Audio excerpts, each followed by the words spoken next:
This segment will show you how to attach the spike discs to the axle.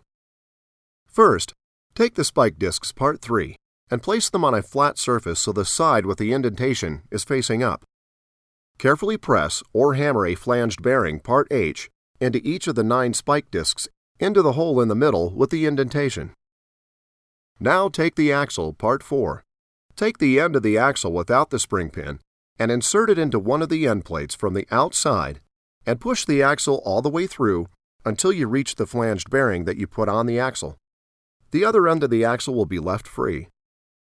Next, you will slide parts all the way onto the axle, lining them up along the length of the axle. First, place onto the open end of the axle a short spacer, part J, then a spike disc, and then a spring, part K, sliding each to the end of the axle next to the end plate.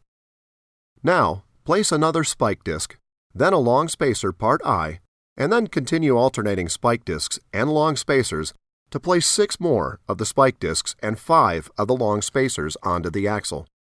You should have 1 spike disc remaining. Make sure all of the spike discs are facing in the same direction, with the flanged bearing on the same side.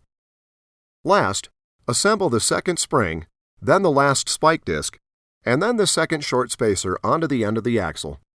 Then push the end of the axle through the center hole in the other end plate. Slide a flanged bearing, part H, onto the end of the axle on the outside of the end plate and push the tube of the bearing into the center hole. Last, drive a spring pin, part E, into the hole in that end of the axle until the pin extends out the other side.